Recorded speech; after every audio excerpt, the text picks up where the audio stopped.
I'm Kitty Binek. I'm the Executive Director at the Aphasia Center of West Texas, and I'm super excited to be on the catwalk.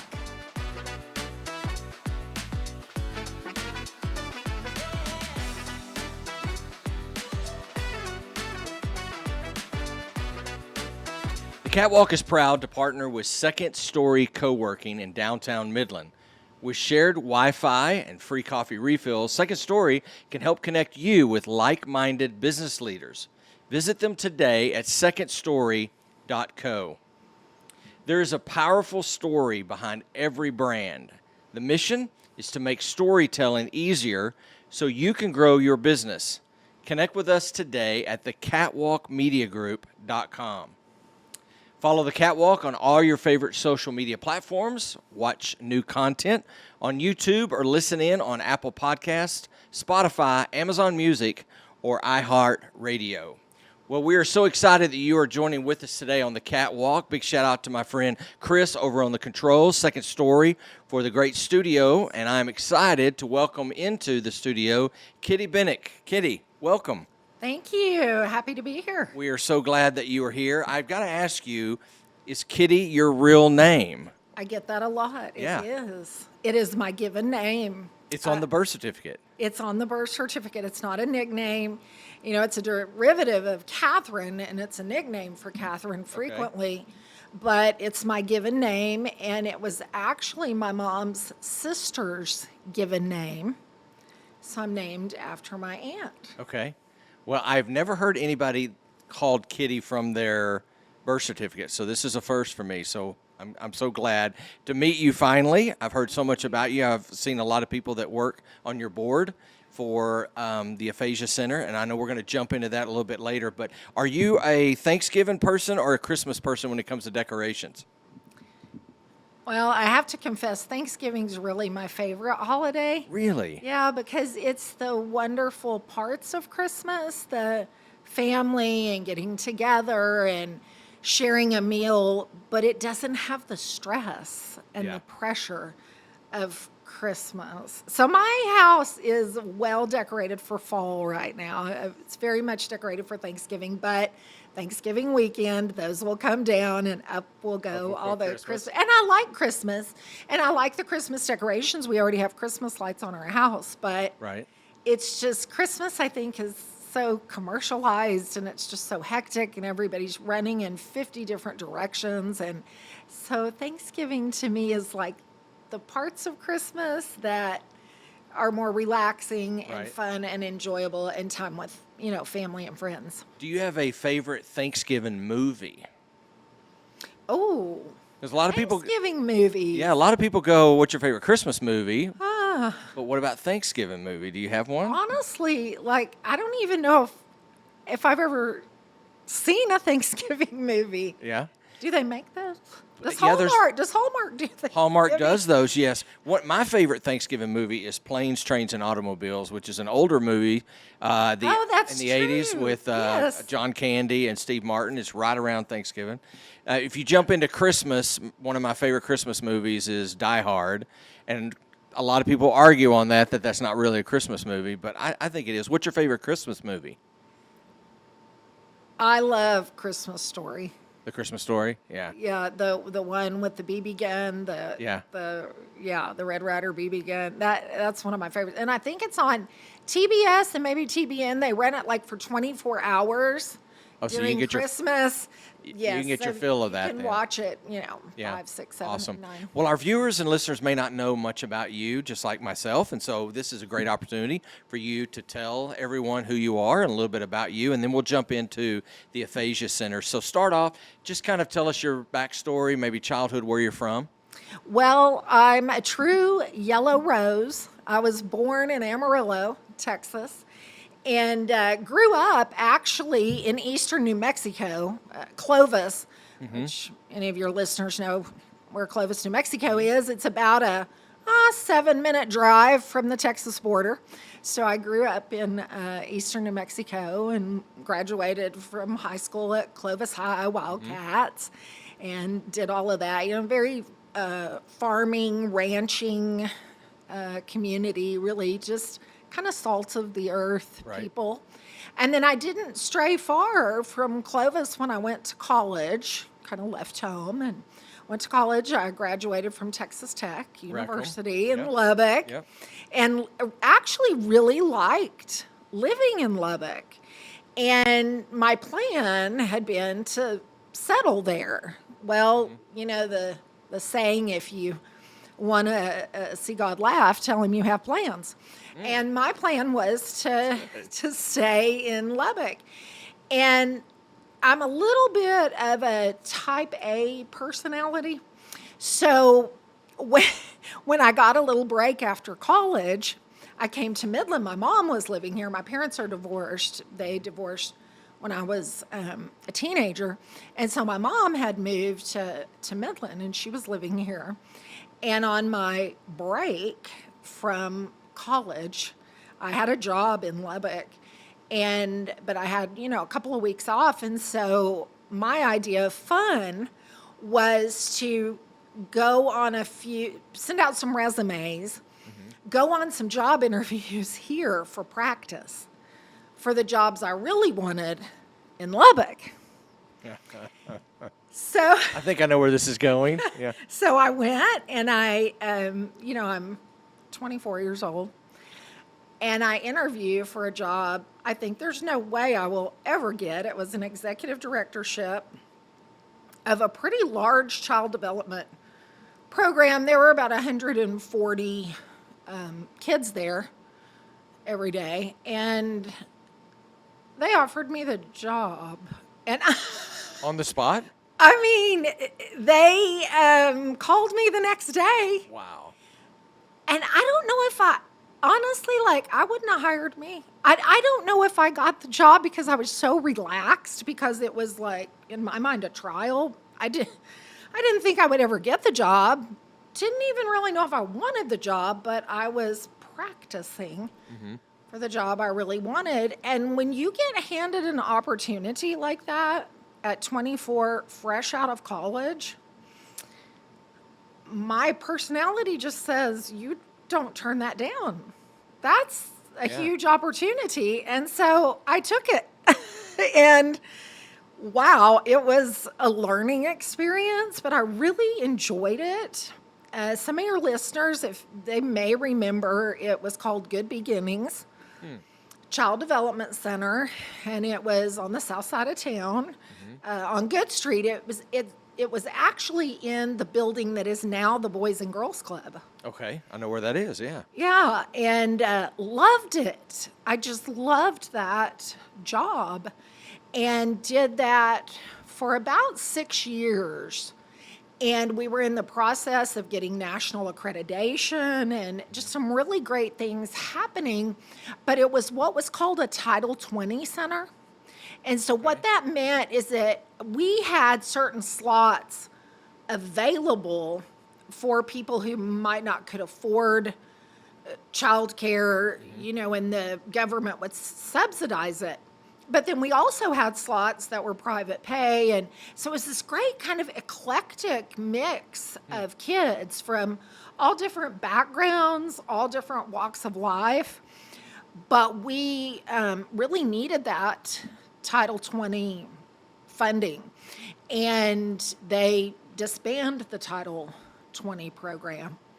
And so the board made the very difficult decision to go out of business, and that's what we did. And What year was that? that would have been so I started there in 1989.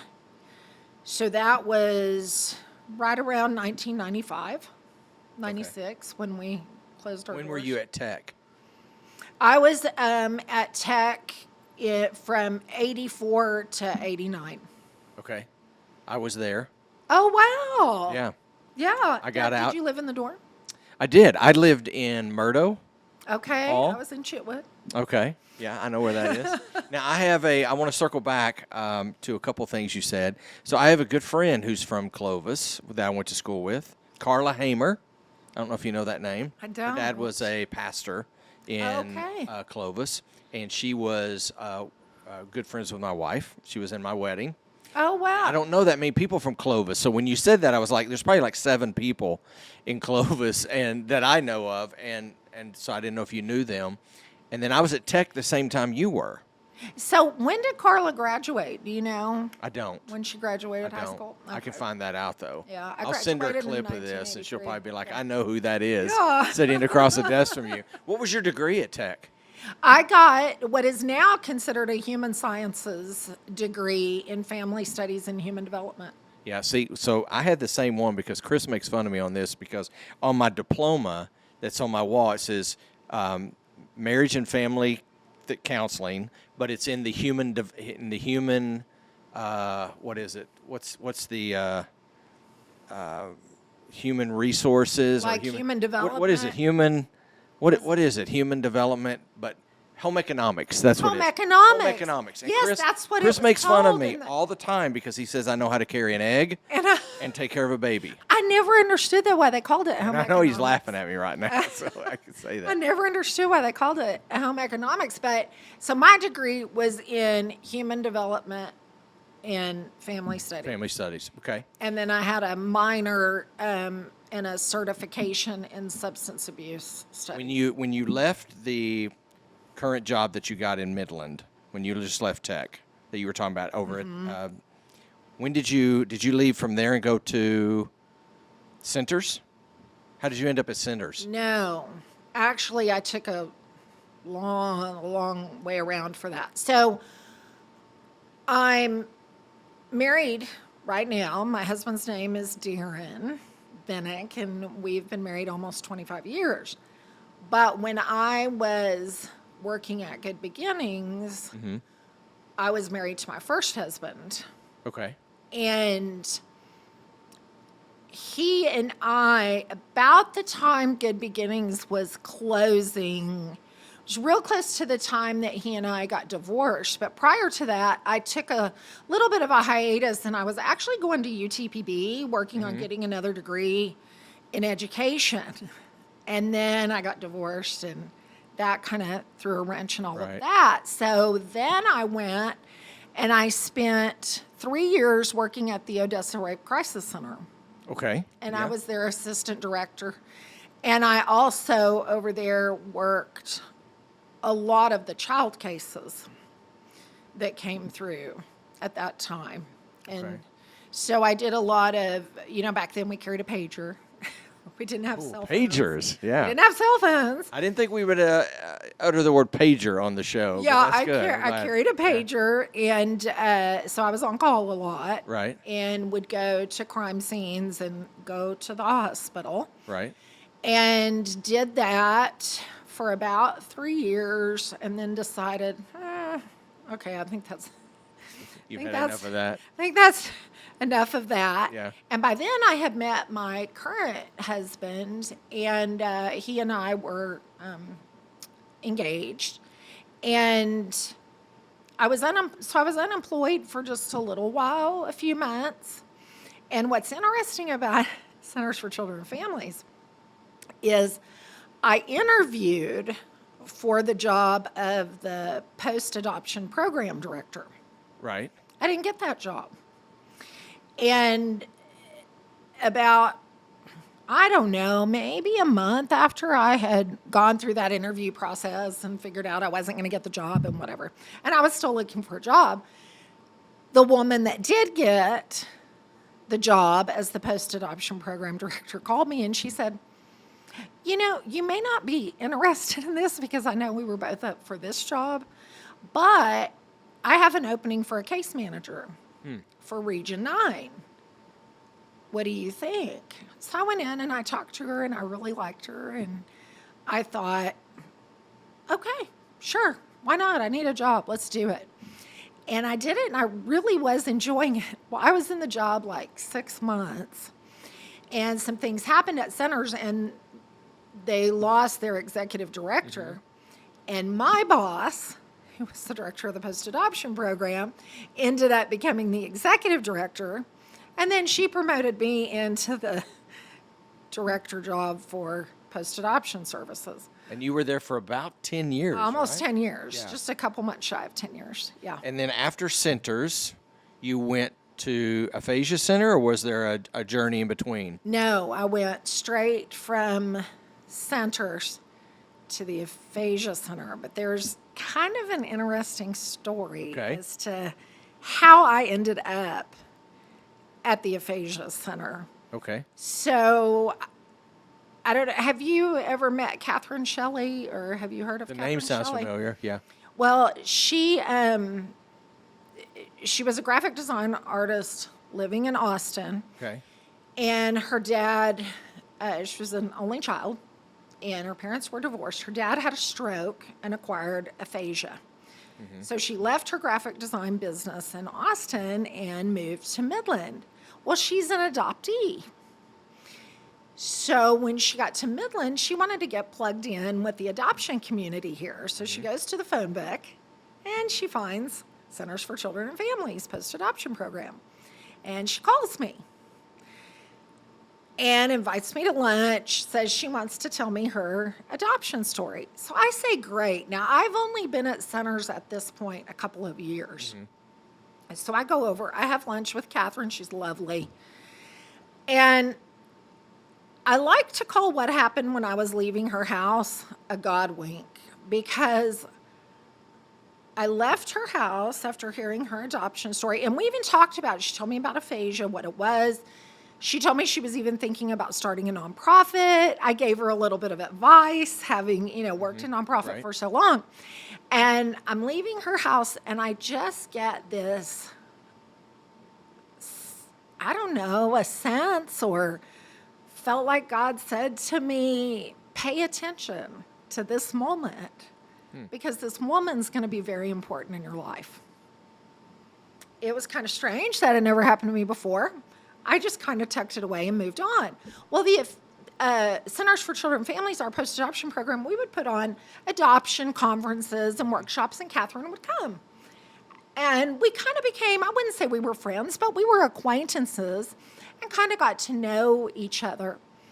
Well, unbeknownst to me, I thought the Aphasia Center was just kind of a resource and referral place for people who had aphasia.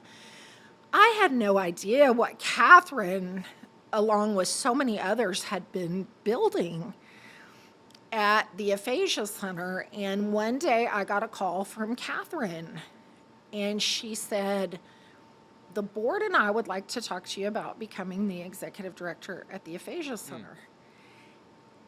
So I met her and a woman named Betty Sumner, the late Betty Sumner. And I met them for breakfast. And Catherine said, the Aphasia Center's grown, and it's kind of outgrown my knowledge base. I'm a graphic design artist. And she said, and I really want to get back to that. So she said, I want to stay on at the Aphasia Center and do marketing and development. And the board wants to hire an executive director. I thought they were crazy. I thought this will never work. But I, Catherine's a nice acquaintance / friend. So I kind of indulged them and met him for breakfast, talked to Betty, who I just loved. And I remembered what happened in front of her house. And I took the job. How many years between that time that y'all had that meeting to that breakfast? About 8 years. 8 years. 7 to 8 years. Wow. Tell me what aphasia is for people who may not understand what that is. Tell me what aphasia is. Aphasia is a loss of speech and language, usually due to a stroke, but it can be caused by any type of traumatic brain injury that impacts the language center of the brain. People with aphasia have difficulty reading, writing, and speaking, but their intellect is intact. I like to tell people it's kind of like you and I if we went to a foreign country where we couldn't read, speak, or write the language. We would be the same person that we are here in the States, but when we got off the plane in that foreign country, we would have a very hard time revealing our competence and maneuvering our world. Is there a misunderstanding that people might have about aphasia? Yes, people with aphasia are often marginalized because people assume because they can't communicate, they can make all kinds of wrong assumptions about people with aphasia. I mean, we've had people with aphasia we know who ended up getting arrested because the police officer thought they were intoxicated and they just couldn't communicate. And they often get misjudged as not being intelligent. People think because they have difficulty communicating that they're not intelligent, or people think that their memories aren't intact. People frequently think because somebody has aphasia that they have some sort of dementia or Alzheimer's, and that's, not the case. And so they just often get misjudged. Right. And frequently, even people that, mean well and love them and care about them, if their aphasia is pretty profound, they often don't know that the person that their loved one, the person there is still in there, and they know what they want to say. They just can't get the words out. And so a lot of times they will talk around them. They will make decisions for them. They won't try to involve the person with aphasia in the decisions. And it's not because they don't love them or care about them. It's just a lack of education. They just don't know. What programs do you offer at the Aphasia Center? I mean, what is the purpose of the center? What I love about the Aphasia Center of West Texas is we subscribe to a model of service called the Life Participation Approach to Aphasia. It's called the LPAA model. When we first opened our doors over 20 years ago, last year we celebrated our 20th anniversary. When we first opened our doors, we were one of only two independent aphasia centers in the entire United States to open our doors. We were the second. And when I came on board in January of 2010, we were still one of only 10. And it took a while, I think, for people to understand and to grasp that this life participation approach is really best practice for people with aphasia, because it's a social model of service, and we do it in groups. So it's not individual, like one-on-one speech therapy. That's important. Absolutely, that's important. But we come along after acute care, after rehabilitation services have ended, when there would be nothing else for that person with aphasia. We come along, and then there's the Aphasia Center of West Texas. So at that point, when we kind of pick up the ball, we're doing a very holistic model of service. So the life participation approach to aphasia is really looking at somebody's entire life. It's not just looking at their speech. It's looking at their environment. What is the skill level of their primary communication partner? It's looking at who were they before they had their stroke or their, whatever incident caused their aphasia. Who were they? What were they doing? What's their identity? What was it? What could it be? What were their hobbies? What are the things that are important to them? So we really put them in the driver's seat at that point, because by the time they get to us, they've had a lot of, understandably, but a lot of healthcare professionals and others kind of directing and dictating where they're going, and insurance companies obviously are involved prior to that point. So when we come along, they really get to be back in the driver's seat, and it really starts by asking them, what's important to you? What could you do before you had aphasia that you can't do now, or that you're really struggling to do now? And we can help you with that. So this group participation approach is a very practical model of service. We have conversation groups. That's kind of our staple offering, is our conversation group. And that can take many different forms. We've had a debate group before called Speak Your Mind. We do what's in the news, talking about current topics and politics, all the things, like what you and I are doing right now. And we're taking this for granted because we're sitting and having a conversation. But for people with aphasia, that's much more difficult. So our environment is completely adapted with what we call communication ramps, much like you would think of, wheelchair ramps to help people in wheelchairs access buildings. We have communication ramps, which means we've adapted the environment to help them with their communication challenge. And all of the groups are designed, all of those offerings are designed to give them a communication workout, building their confidence, and helping to re-engage them in life. Because what the LPAA model says is, regardless of how much of your speech you get back, if we can give you your life back and help you to access your life again and enable you to communicate once again with the people that you love and the people that are important in your life, well, now we've really done something. Wow. How do you get clients into your center? I'm assuming it's family members bring them, or they're recommended by doctors to come in. How do you? All of the above. All of the above. So somebody can come to the Aphasia Center, and one of our speech pathologists will evaluate them, assess them, and they don't need a doctor's referral for that, although frequently doctors do refer their patients to the Aphasia Center. But we've also had, a friend see our ad or a neighbor and say, hey, you should go check out the Aphasia Center. Well, all they have to do is call, and they can come in and do that. We don't take any insurance, and we don't take any government funding. So there's no bureaucrat anywhere telling them, oh, you're done. We think you're done. They are truly in the driver's seat. So our fees are really low.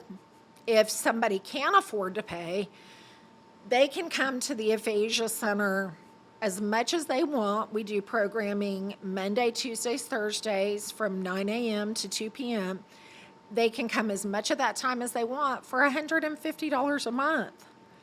Well, 1 hour of speech therapy is going to cost you about $150. I was going to say, it's pretty expensive in the open market. What's the most rewarding part about being the leader of this program? Oh, there's so many things. But I never tire of watching people come into the Aphasia Center. They've had this major life change. I mean, can you imagine? Catherine talks about her dad, and she says, he used to be the CEO, the board president, the person in command of a room, and then all of a sudden he couldn't even say his own name.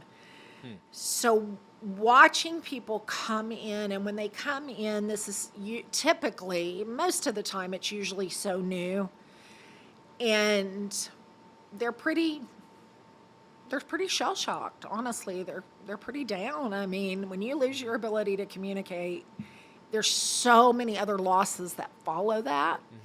But watching them and their loved ones come in kind of just a shell-shocked state, sometimes even without hope, but watching what happens as they start to come to the Aphasia Center and as the power of the group starts to take effect. Because, if you have aphasia and you don't know anybody else who's ever had aphasia, to you, your aphasia is the worst of anybody, right? But they don't really have a context for that because they many times haven't even met anybody else with aphasia.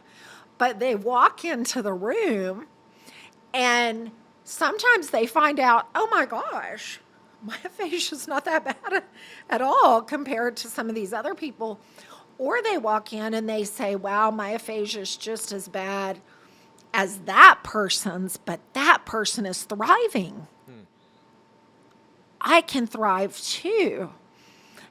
And so they support each other and they encourage each other and they push each other to, to stretch and to try new things and to do something different.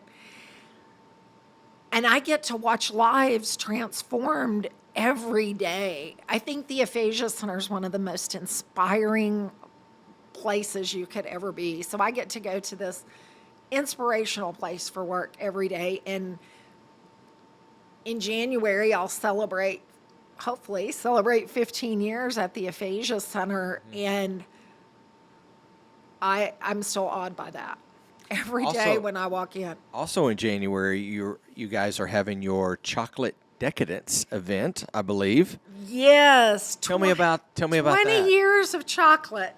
We will celebrate 20 years of chocolate. Chocolate Decadence is our premier fundraiser, and it's Right. exactly what you would think. It's an evening devoted to chocolate. To chocolate.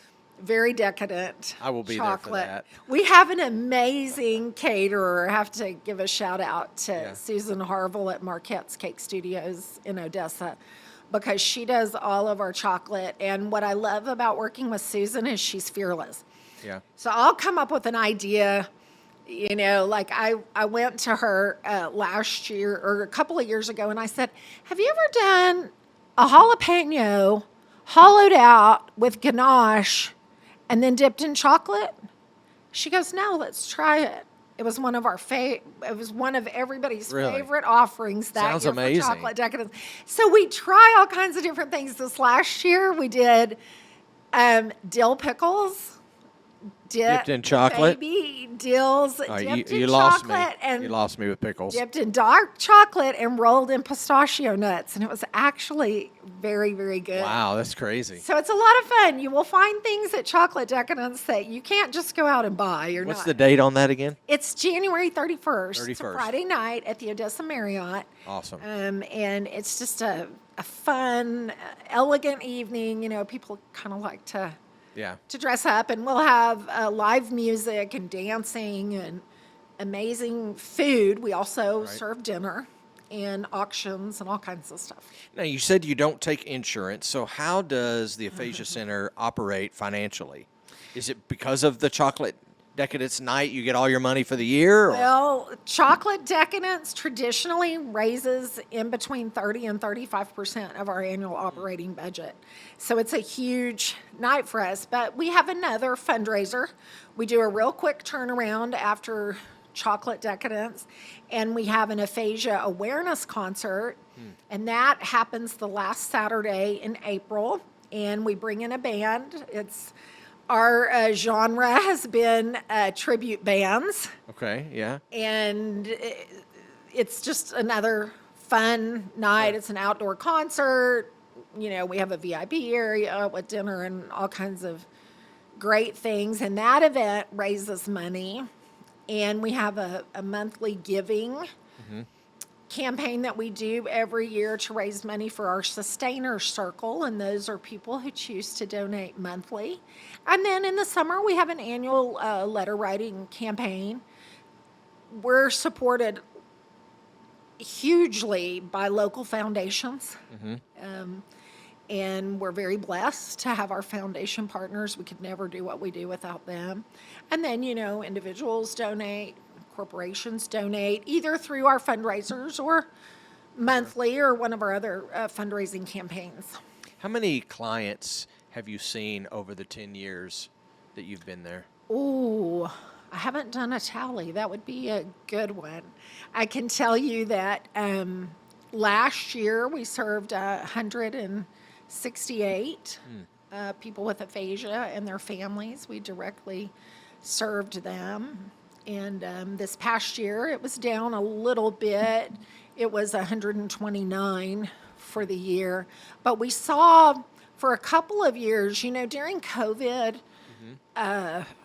there were a lot of people that didn't, things just, they didn't get seen, or things moved a little bit slower in getting them through the healthcare community because everybody, was rightfully being cautious and things like that. And so there was kind of like this little bit of a backlog.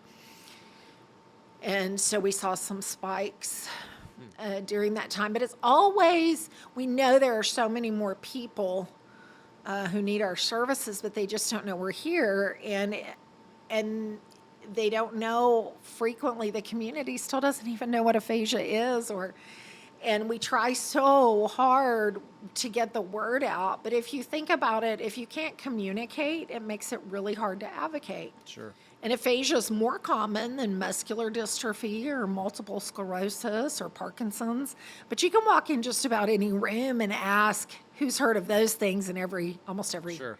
hand will go up. I will say it's better than it was, 10 to 12 years ago when I would walk in a room and ask who knows what aphasia is. I get a lot more hands today. Do you? But there's still a lot of people. That's why I love, part of why I love being on your podcast, outside of just hanging out with you lovely guys. How do you measure success being the leader of this kind of organization, helping the people that you help with, even before when you were at centers and even before that?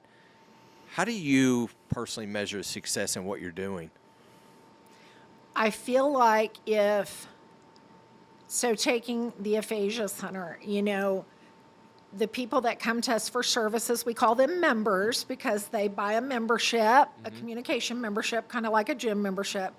But when our members are reporting that they're being helped, and that they're more confident and that they're able to do things that they couldn't do before, and they are expressing what the Aphasia Center means to them, and their families are expressing that, and when my team is happy and morale is high and they love coming to work, we have a team with a lot of longevity.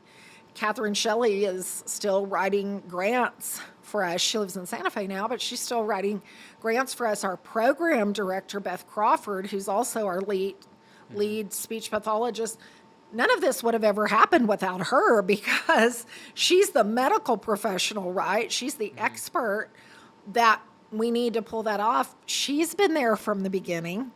And we have 2 certified nursing assistants.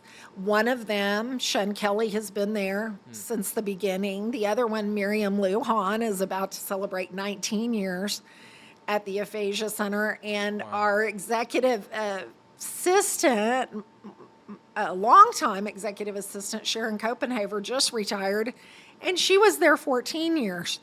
And of course, I'm hoping to celebrate 15 years there. Yeah. So that's a lot of longevity. Sure.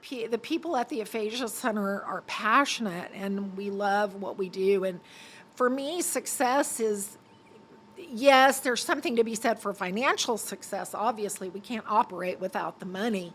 And so that's a measure you do have to look at. But more than the finances, I look at, do I think we're fulfilling our mission? And am I seeing the results that people are getting the help that they need and that their lives are being transformed? What we do at the Aphasia Center is very transformative. We may never generate the kind of numbers that, say, a Meals on Wheels generates because they're interfacing with so many people every day, and that's a wonderful program too. But the amount of investment in the individual, the depth and the breadth of the impact of what the Aphasia Center is doing is sometimes hard to capture. It can be a challenge to measure that. Well, I appreciate you being here. I appreciate the time that you've educated me on the aphasia. I met one of your board members, Anastasia, a couple of months ago, and she informed me of what she does through the center. And I have to admit, at that time, I was like, I need to know a little bit more. And so she said, we need to get the executive director on. So thank you for your time. I want to kind of wrap some things up just to kind of get to know you a little bit more intimately. I always end our podcast with a couple questions. One is, who pours into you? I'm a big advocate for we determine who we listen to. So who do you listen to? I will tell you that as I've gotten older, very few people get to pour into me. I'm very selective about who, and I have a very dear friend. We've been best of friends for over 25 years, and I would say she pours into me. And then, of course, my husband Darren. He pours into me, and I have a sister that I'm very close to, Kendra Marin, and she pours into me. But it's a select. It's not. When I was younger, I was quite social, and so a lot of people got to You hear voices from speak everywhere. into my life, but that's true. not the case as I've aged. What do you want to be known for? That's very easy. Loving God and loving people. Well, that is very well simple said for right me. there, and I appreciate you doing that with folks of any age that have aphasia, or even if they just with the post-adoption. I appreciate all of that. Thank you so much for being here. Kitty Binek, everyone. Thank you for joining with us today. We're so grateful that you're joining the Catwalk. Make sure that you like, share, and subscribe on all of our platforms. Big shout out to Chris on the controls. Second Story for the great studio use. You guys have a great week. We'll see you next time.